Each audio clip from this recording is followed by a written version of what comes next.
नमस्कार मित्रांनो, स्वागत आहे तुमचं. मित्रांनो, आज आपण पाहूया NPE 2020. ठीक आहे, म्हणजेच नॅशनल एज्युकेशन पॉलिसी 2020. कारण आपण कालच जो आहे तो एकलव्य मॉडेल स्कूलसाठी जो सिलेबस आहे तो डिस्कस केला होता आणि त्याच्यामध्ये आपण पाहिलेलं की पहिलाच जो पॉईंट आहे तो NPE 2020 बद्दल आपल्याला दिलेला आहे. सो याच्यावर आपल्याला एखादा क्वेश्चन बनू शकतो. त्याच्यामुळं आपण हे जो पॉईंट आहे हा पॉईंट आपण एकदम डिटेलमध्ये पाहून घेऊ. ठीक आहे, तसा हा न्यूजमध्ये होता, त्याच्यामुळं याचे जे पॉईंट्स आहेत हे तुम्हाला बऱ्याच पेपरमध्ये सापडून जातील. तर हे सगळे एकत्र कलेक्ट करून तुम्हाला ते ठेवणं गरजेचं आहे. ठीक आहे, तर सुरुवात करूया. सगळ्यात पहिले आपण पाहू, जे आपली कॅबिनेट आहे त्यांनी जेव्हा याला अप्रूव्हल दिलं, ठीक आहे, तर हे 3ऱ्या नंबरची जी आहे ती आपली पॉलिसी असणार आहे. ओके, 3ऱ्या नंबरची का असणार आहे? कारण 1968मध्ये जे आहे ते पहिली एज्युकेशन पॉलिसी आलेली होती. त्याच्यानंतर 1986मध्ये जे आहे ते दुसरी एज्युकेशन पॉलिसी आलेली होती आणि आता जी आलेली आहे ते 2020मध्ये ही 3री एज्युकेशन पॉलिसी असणार आहे. पण याच्यामध्ये 1992मध्ये ठीक आहे काही बदल झालेले आहे आणि ते बदल जे आहे ते आपल्याला सध्या पाहायची गरज नाही आहे, कारण आपल्या पॉईंटमध्ये आपल्याला हा पॉईंट दिलेला नाही आहे. आपल्याला फक्त 2020बद्दलच विचारलेलं आहे. सो आपण त्याच्याविषयी नाही पाहिलं तरी चालेल. बट ज्या विद्यार्थ्यांना असं वाटत असेल की त्यांना सगळं माहीत असायला पाहिजे, तर त्यांनी एक लूक बाकीचे ज्या आधीचे कमिशन आहे त्यांनी ज्या NPE पॉलिसी जे नॅशनल एज्युकेशन पॉलिसीज तयार केलेल्या आहेत तर ते तुम्ही पाहू शकता तुमच्या माहितीसाठी.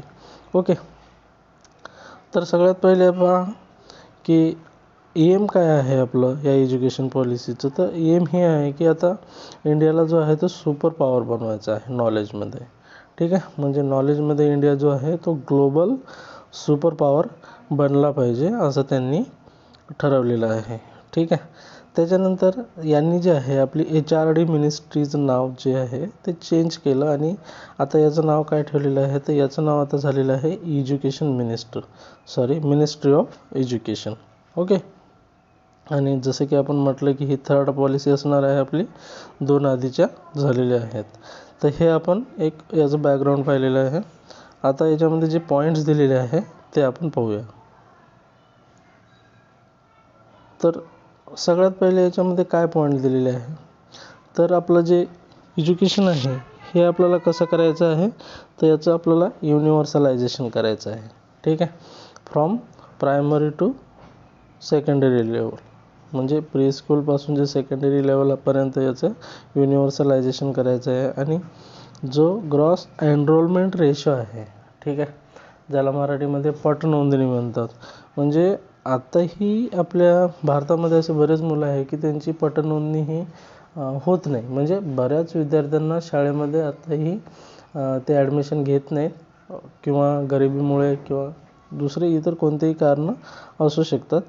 तर गव्हर्मेंटचं एम असणार आहे की जवळपास 2030पर्यंत भारतामध्ये असं कोणताच मुलगा किंवा कोणताच विद्यार्थी हा राहिला नाही पाहिजे की ज्याचं शाळेमध्ये नाव नोंदणी नाही झालं पाहिजे. आणि तसेच आर्टिकल 20नुसार आणि बाकीच्या याच्यानुसार 6 ते 14 वर्षापर्यंत जे एज्युकेशन आहे ते फ्री आहे हे आपल्याला माहीत आहे. ठीक आहे, त्याच्यानंतर हे तर झालं 30पर्यंत जे काही आहे त्याच्याबद्दल. बट आता जे मुलं शिक्षण नाही घेत आहे, जे बाहेर आहे, तर त्यांच्यासाठी ओपन स्कूलिंग सिस्टीम सुरू करायची आहे जवळपास 2 करोड विद्यार्थ्यांसाठी. ठीक आहे, किती? 2 करोड विद्यार्थ्यांसाठी असं यांनी एक टार्गेट ठरवलेलं आहे. आता ओपन स्कूलिंग म्हणजे काय? फॉर एक्झाम्पल पहा, पहिले जे लोक होते साक्षरता मिशनबद्दल तुम्ही माहीत असेल, तर रात्रशाळा वगैरे, तर ज्यांना शिक्षण घेता येत नव्हतं त्यांच्यासाठी ही पॉलिसी गव्हर्नमेंटने केलेली होती. तर तशाच पद्धतीचं हे असेल की म्हणजे आत्ता प्रेझेंटमध्ये जे विद्यार्थी शिकत नाही आहे, जे काही कारणामुळे आउट ऑफ स्कूल राहतात, तर अशा मुलांना कलेक्ट करून जवळपास असे 2 लाख विद्यार्थ्यांना ओपन स्कूलिंग सिस्टीमच्या थ्रू शिक्षणामध्ये आणण्याचा प्रयत्न गव्हर्नमेंट करणार आहे. ओके, त्याच्यानंतर नेक्स्ट पहा, आपली जी पहिली सिस्टीम होती +2 वाली, तर ती आता काय झालेली आहे, रिप्लेस झालेली आहे. आणि आता कोणती आलेली आहे, तर आता आली आहे 5+3+3+4. ओके, हे आलेली आहे. आणि याचं डिटेल जे आहे ते इथे दिलेले आहे, ते आपण पाहून घेऊया. आणि यांचे हे एजेस जे दिलेले आहे 3 ते पहिले जे 5 आहे म्हणजे 3 ते 8 वर्षापर्यंत राहील. त्याच्यानंतर 8 ते दुसरं 3 जे आहे हे 8 ते 11, त्याच्यानंतर 11 ते 14 आणि शेवटचे जे 4 आहे ते 14 ते 18. ठीक आहे. आता याच्यामध्ये काही चेंजेस जे झाले आहेत ते चेंजेस कोणते कोणते आहे, तर पहा, पहिलं जे आपलं एज्युकेशन होतं, जे एज्युकेशनल स्ट्रक्चर होतं ते काय होतं, तर हे +2 आलं होतं.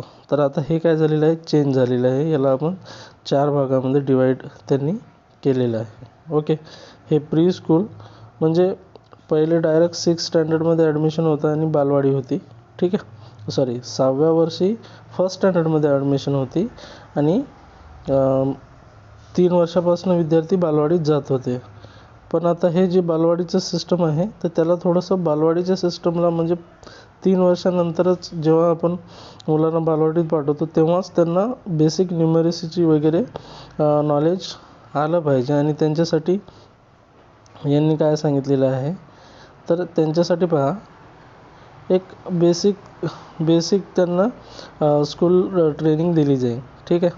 त्याच्यानंतर 2 जे वर्ष आहेत त्याच्यामध्ये त्यांना म्हणजे साधारणतः जे फाउंडेशनल स्टेज आहे म्हणजे 5 पहिले जे 5 म्हणजे पहिले 3 पासनं ते जेव्हा आपण त्याला बालवाडीमध्ये पाठवतो ते 3 वर्ष आणि जे पहिली आणि दुसरी जे असे मिळून 2 याच्यामध्ये मल्टी लेवल एज्युकेशन राहणार आहे. आणि हे सगळं प्ले ॲक्टिव्हिटी याच्यावर बेस असेल. ओके, त्याच्यानंतर पहा, प्रिपरेटरी जी स्टेज असेल, तर याच्यामध्ये जे आहे तर मुलगा किती वर्गात राहणार आहे, 3री ते 5वीपर्यंत. आणि हे एज्युकेशन कसं असणार आहे, हे पण ॲक्टिव्हिटी बेस आणि इंटरॅक्टिव्ह क्लास लर्निंग असणार आहे. पहा, इंटरॅक्टिव्ह म्हणजे मुलांना जास्तीत जास्त प्रोत्साहन ज्याच्यामध्ये दिले जाते, त्यांच्यासोबत जास्तीत जास्त इंटरॅक्शन केलं जाते. म्हणजे असं नाही की टीचर शिकवत आहे आणि मुलं आपल्या मनाने काही करत आहे, तर याच्यामध्ये जास्तीत जास्त मुलांचं इन्व्हॉल्वमेंट असलं पाहिजे. ही अशा पद्धती एकंदरीत प्लेवे मेथड असणार आहे. ठीक आहे. त्याच्यानंतर 3री स्टेज आहे मिडल स्टेज. याच्यामध्ये एक्सपेरिमेंटल लर्निंगवर जास्त भर देण्यात येईल.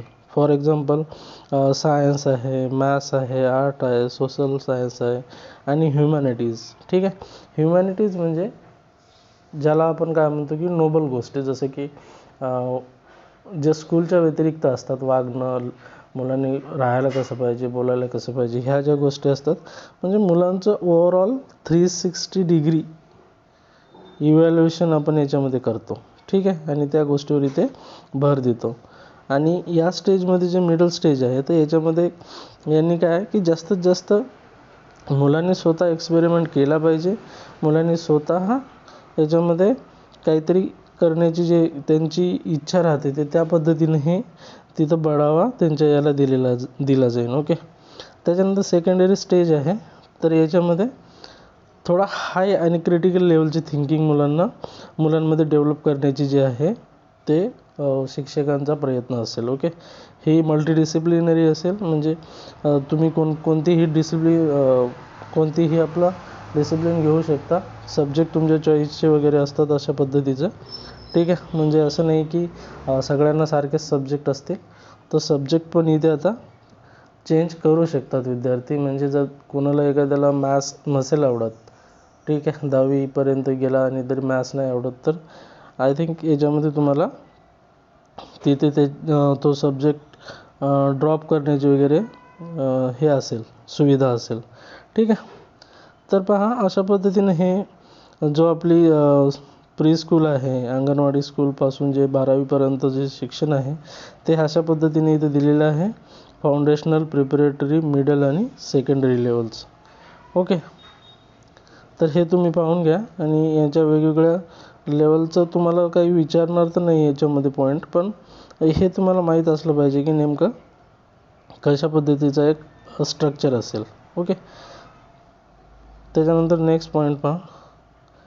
आता जे आपण पाहिलं तर त्याच्याबद्दल इथं डिस्कशन यांनी दिलेलं आहे. तर फॉर एक्झाम्पल पहिले 3 ते 6 जे असेल अंडर स्कूल असेल, ठीक आहे.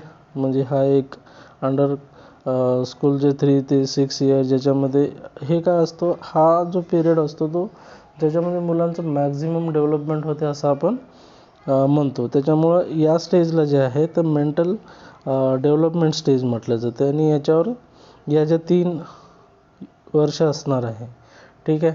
तर याच्यामध्ये थोडं जास्त भर हे त्यांच्या मुलांच्या डेव्हलपमेंटकडे देण्यात येणार आहे. ओके. त्याच्यानंतर क्लास 11 आणि 12च्या ज्या एक्झाम आहेत, ठीक आहे, त्याचं जे लेवल आहे ते इझी केलं आहे, पहिल्यापेक्षा थोडंसं इझी आहे. आणि आता याच्यामध्ये विद्यार्थी जे आहे ते 2दा एक्झाम देऊ शकतात. ओके. 2दा एक्झाम याच्यामध्ये देण्याची सुविधा इथे केलेली आहे. आणि आता जे स्कूल गव्हर्नन्स आहे, आता म्हणजे जे स्कूलचं जे ऑर्गनायझेशन आहेत, जे गव्हर्मेंट पॉलिसी जी आहे त्याच्यामध्ये न्यू ॲक्रेडिटेशन म्हणजे काय तर नवीन नॉर्म्स ठरवणे, नवीन स्टँडर्ड्स ठरवणे. म्हणजे आता जे ग्लोबल आपल्याला आपलं एज्युकेशन बनवायचं आहे, युनिव्हर्सलायझेशन करायचं आहे, त्याच्यामुळे एज्युकेशनच्या याच्यामध्ये आता नवीन पॉईंट्स काही ॲड होतील, ठीक आहे. आणि ते जे नवीन पॉईंट ॲड करणार आहेत ते नवीन काही स्टँडर्ड्स ठरवणार आहेत. म्हणजे की फॉर एक्झाम्पल ह्या गोष्टी त्या स्कूलमध्ये असणं गरजेचं असणार आहे. तर हे दोन्ही स्कूलसाठी असणार आहे. रेग्युलेट एक अथॉरिटी असणार आहे इथे, एक अथॉरिटी डेव्हलपमेंट होणार आहे जे एक फ्रेमवर्क तयार करेन. ओके. जे काय करेन की या स्कूलचं जे आहे ते फ्रेमवर्क तयार करेन करिक्युलमचं आपल्या, आणि हे एक इंडिपेंडंट अथॉरिटी असेल जे रेग्युलेट करेल पब्लिक आणि प्रायव्हेट दोन्ही स्कूलला, ठीक आहे. म्हणजे नवीन स्टँडर्ड जे आहे ते कंपल्सरी असणार आहे दोन्ही स्कूलला. त्याच्यानंतर जसं की आपण पाहिलं की जे फाउंडेशनल जे इयर आहे, ठीक आहे, तर याच्यामध्ये जास्तीत जास्त कशावर भर दिलेला आहे, लिटरसी आणि न्यूमेरसीवर. म्हणजे विद्यार्थ्याला नंबर सिस्टम समजली पाहिजे आणि त्यांना वाचता आलं पाहिजे.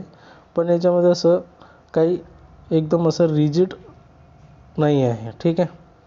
आणि हे जे आहे ते एक्स्ट्रा करिक्युलम व्होकेशनल ट्रेनिंग वगैरे स्ट्रीम याच्यामध्ये स्कूलमध्ये आता अवेलेबल होणार नाही.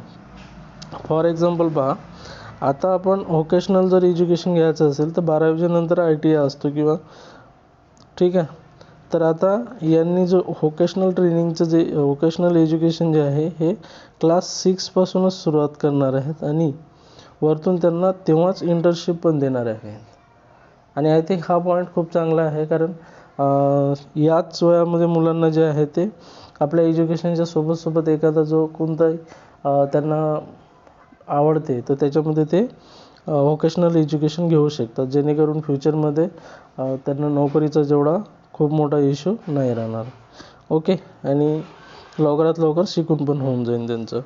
त्याच्यानंतर 5वीपर्यंत जे टीचिंग आहे हे साधारणतः रिजनल लँग्वेजमध्येच ठेवण्याचा इथे प्रयत्न असणार आहे, ठीक आहे.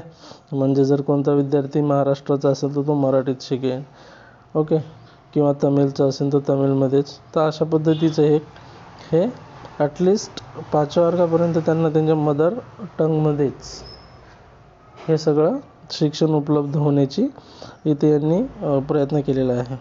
त्याच्यानंतर पहा, जे असेसमेंट होणार आहे हे 360 डिग्री होणार आहे. म्हणजे तुमचं जे कार्ड आहे, तुमचं जे त्याला काय म्हणतो प्रोग्रेस कार्ड आहे, ते पहिल्यासारखं नाही राहणार, फक्त सब्जेक्टच असणार त्याच्यामध्ये. याच्यामध्ये सब्जेक्ट सोडून बाकीच्याही जे गोष्टी असतात, ठीक आहे, तर हे सगळ्या गोष्टी तिथं त्या कार्डवर मेन्शन करणं आजकाल गरजेचं होणार आहे. ओके. त्याच्यानंतर नेक्स्ट पहा, नेक्स्ट आहे याच्यामध्ये नवीन जे आहे national curriculum framework for teacher education 2021 हे एक काय करणार आहे, नवीन बॉडी फॉर्म करणार आहे ज्याचं नाव आहे national council for teacher education आणि याच्यामध्ये टीचरसाठी काही नॉर्म ठरवण्यात येतील. टीचरसाठी काही नवीन गोष्टी आहे, काही अपडेट्स आहेत ते याचे इथे ठरवून, आणि हे करणार कोण आहे ते NCERT करणार आहे. ठीक आहे. NCERTच्या सोबत मिळून एक नवीन टीचरसाठी जे आहे ते सिलेबस त्यांच्या डेव्हलपमेंटसाठी तयार करण्यात येईल. जसं की पहिले B.Ed जे आहे ते 1 वर्षाचं होतं, नंतर आता 2 वर्षात झालं, आणि आता हे काय असणार आहे, फुल टाईम 4 इयरची हे क्वालिफिकेशन असणार आहे. ठीक आहे. तर जे पॉईंट आपण आता इथे पाहिलेले आहे तेच इथे दिलेले आहेत, तर हे तुम्ही वाचून घेऊ शकता. जसं की याच्यामध्ये आपण आत्ताच पाहिलेलं होतं की जास्तीत जास्त काय असणार आहे, युनिव्हर्सलायझेशन करणार आहे. त्याच्यानंतर काय लिटरेसी आणि न्यूमेरसीवर जास्त भर देण्यात येणार आहे. हे 25पर्यंतच झालं पाहिजे असं त्यांनी हे ठेवलेलं आहे. 5व्या वर्गापर्यंत आपण आत्ताच पाहिलं की मदर टंगमध्येच एज्युकेशन पॉसिबल करून देण्यात येईल. 6व्या वर्गापासूनच व्होकेशनल ट्रेनिंग पण सुरू होईल, आणि 10वी-12वीच्या ज्या एक्झाम आहेत त्या इझियर केलेल्या आहेत. ओके. त्याच्यानंतर जे आहे, आता आपण आपल्या GDPचा जवळपास फक्त 4.5% एवढाच खर्च एज्युकेशनवर करतो. तरी हा खूप कमी आहे. बाकीच्या देशाच्या याच्यानुसार हा जो 6% आहे, तर हा 6% GDPच्या कमी आहे. हा थोडा जास्त असायला पाहिजे होता, पण तरी यांनी वाढवलेला आहे, हे एक चांगली गोष्ट आहे. त्याच्यानंतर आपण पाहिलेलं की जे आपले HRD मिनिस्ट्रीचं नाव काय केलेलं आहे, तर एज्युकेशन म्हणजे मिनिस्ट्री ऑफ एज्युकेशन केलेलं आहे. आणि डिजिटल टेक्नॉलॉजीवर वगैरे इथं काय करण्यात आहे, जास्त भर देण्यात येणार आहे. त्याच्यानंतर पोस्ट ग्रॅज्युएशनसाठी काय होणार आहे, तर पोस्ट ग्रॅज्युएशनसाठी एक रेग्युलेटर बॉडी तयार करण्यात येईल. ठीक आहे. जे सगळ्या गोष्टीवर लक्ष ठेवेल, पण त्याच्यामध्ये मेडिकल आणि लीगल सर्व्हिसेस नाही राहणार. ओके. म्हणजे मेडिकल आणि लीगल सर्व्हिसेस सोडून बाकीच्या सगळ्या गोष्टीवर एकच अम्ब्रेला सिस्टम जे आहे ते डेव्हलप करण्यात येईल, आणि ती त्याच्यावर लक्ष ठेवेल. ठीक आहे. त्याच्यानंतर पहा,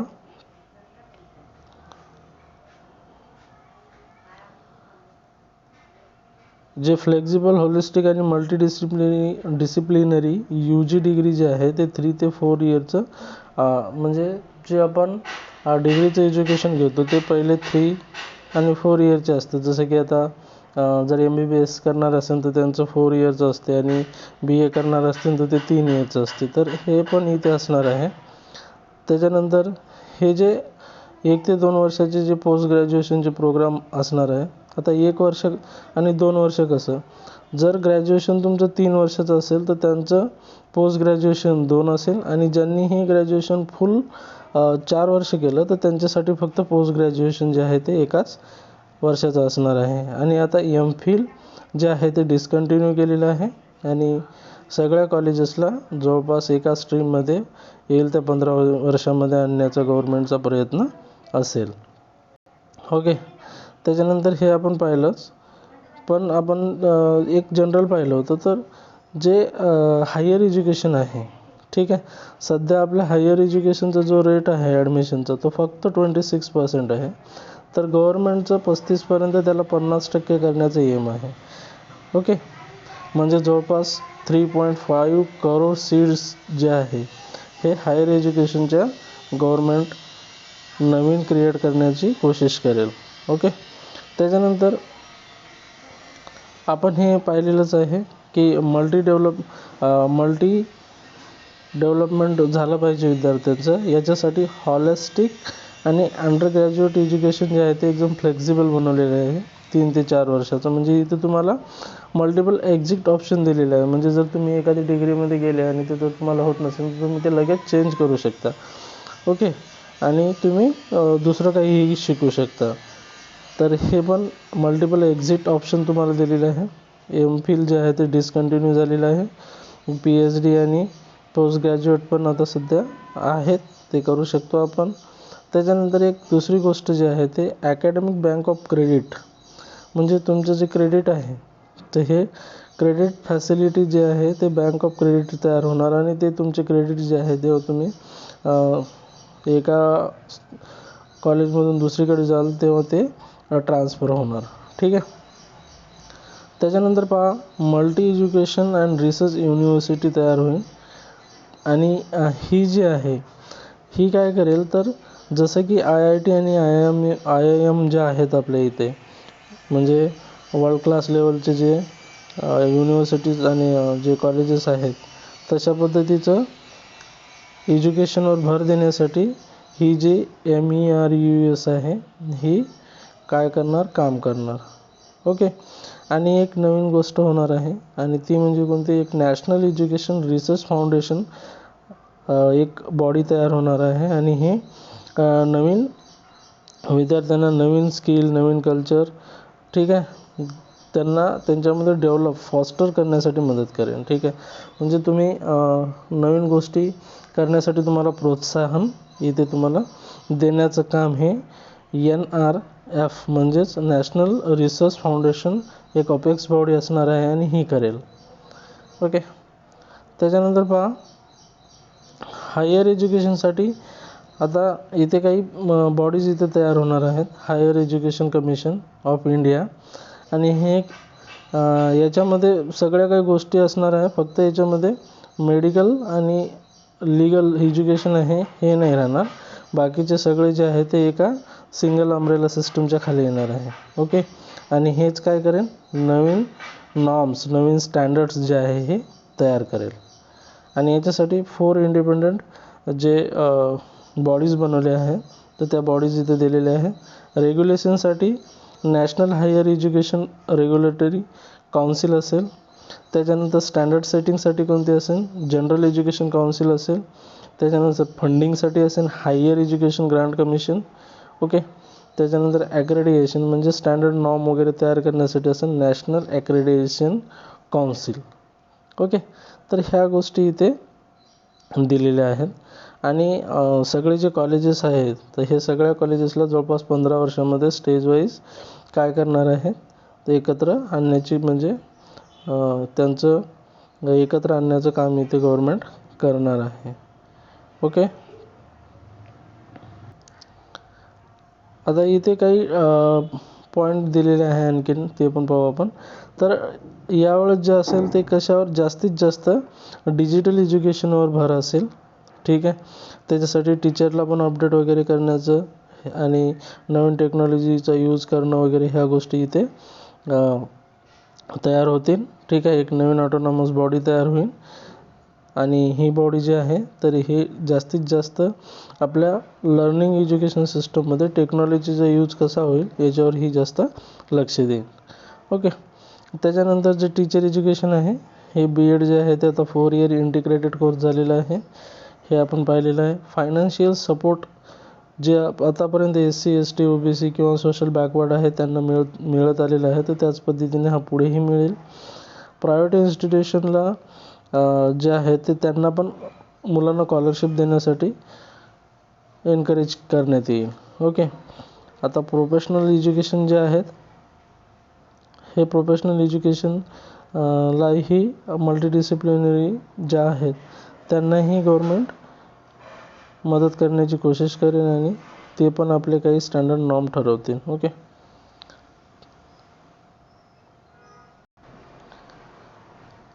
आता टेक्नॉलॉजीसाठी जे आहे ते यांनी एक नवीन बॉडी बनवली, आपण पाहिलेलं होतं की नॅशनल एज्युकेशन टेक्नॉलॉजी फोरम असेल, जो की फ्री आयडिया एक्सचेंज करण्याचं काम करेल. ठीक आहे. लर्निंग असेसमेंट प्लॅनिंगमध्ये. त्याच्यानंतर एक नवीन centre, assessment centre, evaluation centre ज्याला आपण म्हणतो, ते स्थापन होणार आणि त्याचं नाव काय असणार आहे, परख असणार आहे.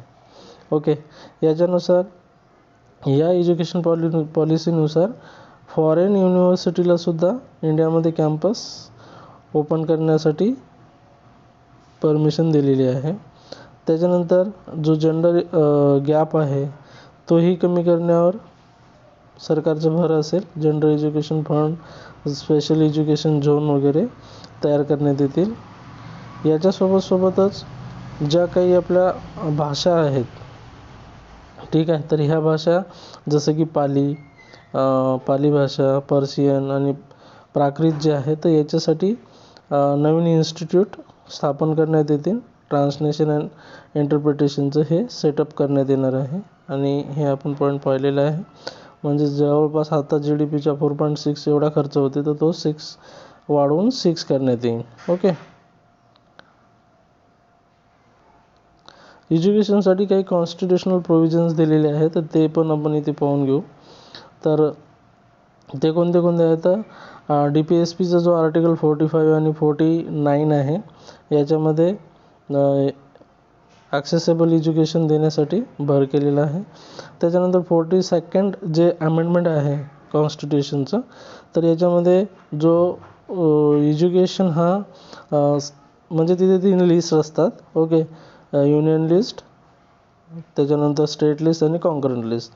तर जे ज्या लिस्टमध्ये असते त्याच्यावर ते कायदा करू शकतात. ओके. म्हणजे युनियन लिस्टमध्ये जर एखादा सब्जेक्ट असेल तर त्याच्यावर फक्त पार्लमेंट कायदा करू शकते. स्टेट लिस्टमध्ये असेल तर त्याच्यामध्ये स्टेट कायदा करू शकते आणि कॉन्करंटमध्ये असेल तर त्याच्यामध्ये काय दोघंही कायदा करू शकतात. त्याच्यामुळे 42nd कॉन्स्टिट्यूशन जेव्हा झालेलं होतं, 42nd कॉन्स्टिट्युशनल अमेंडमेंट जेव्हा झालं होतं, तर तेव्हा हा एज्युकेशन सिस्टम जो एज्युकेशन हा जो टॉपिक आहे तो युनियन लिस्टमध्ये होता, तर त्याला काढून आता कॉन्करंटमध्ये टाकला. याच्यामुळे काय होणार, तर याच्यामध्ये स्टेट आणि युनियन दोन्हीही याच्यावर कायदा करू शकतात. ओके. त्याच्यानंतर 86 अमेंडमेंट जे झालं होतं, तर 86 अमेंडमेंटमध्ये आपल्याला माहीत आहे की आर्टिकल 21 टाकला आहे ना. आर्टिकल 21 नुसार काय आहे, तर 6 ते 14 वर्षाच्या मुलांना जे आहे ते फ्री एज्युकेशन प्रोव्हाइड करते. ओके. त्याच्यानंतर आणखीन काही गोष्टी आहेत, जसं की RTE ॲक्ट आहे. ठीक आहे. जो 2009चा RTE ॲक्ट आहे, याच्यानुसार 6 ते 14 वर्षांच्या मुलांना फ्री एज्युकेशन सोबत जे प्रायव्हेट शाळा आहेत, ठीक आहे, हे तुम्हाला माहीत आहे इंग्लिश मिडियम स्कूलमध्ये हे जे 25 रिझर्वेशन दिले जाते त्यांची फीस वगैरे माफ होते, हे पण RTEच्या याच्यामध्ये येते. त्याच्यानंतर काही जे आहे इन्क्लुसिव्ह पार्टिसिपेट एज्युकेशन वगैरे, होलिस्टिक अप्रोच वगैरे कसा असेल याच्याविषयी एक वे फॉरवर्ड आहे, म्हणजे की हे कशा पद्धतीने होऊ शकते. ओके. आणि हा सगळा डेटा जो आहे तो कशातला आहे, जे सगळे UPSC ॲस्पायरंट किंवा MPSC ॲस्पायरंट वापरतात ते पेपर आहे द हिंदूचं. ठीक आहे. तर हे इंग्लिशमध्ये आहेत पॉईंट्स आणि तुम्ही पण इंग्लिशमध्येच वाचा. पण जे विद्यार्थी ज्यांना इंग्लिश थोडीफार जमत नसेल तर त्यांनी मराठीमध्ये पण ट्राय करू शकता, असं काही नाही आहे, फक्त तुम्हाला समजणं गरजेचं आहे. ओके. तर मित्रांनो, NP 2020 जे आहे नॅशनल एज्युकेशन पॉलिसी 2020, आपण इथे सगळे पॉईंट कवर करण्याचा प्रयत्न केलेला आहे. एक दुसरा पॉईंट जर राहिला असेल तर ते तुम्ही कमेंट बॉक्समध्ये सांगू शकता. आणि तुम्ही हा जर व्हिडिओ पाहिला आणि याचे काही पॉईंट्स काढून ठेवले तर याच्यावर तुमचा आलेला कोणताही क्वेश्चन नक्कीच सॉल्व होईल. ठीक आहे. साधारणतः आपल्याला जसं की परक आहे वगैरे, तर याच्यावर क्वेश्चन येऊ शकते, किंवा हे किती पॉलिसी आहे अशा पद्धतीनं, किंवा याच्यामध्ये काय प्रोव्हिजन आहे, अशा पद्धतीचं क्वेश्चन इथे फॉर्म होऊ शकते. ओके. तर आज आपण हे पाहिलेलं आहे. याच्यानंतर जो आपल्या सिलेबसमध्ये दुसरा पॉईंट आहे त्याच्यावर आपण लगेच जेवढ्या लवकर त्याच्यावर व्हिडिओ करता येईल तेवढ्या लवकर आपण नवीन व्हिडिओ बनवू. Thank you for watching.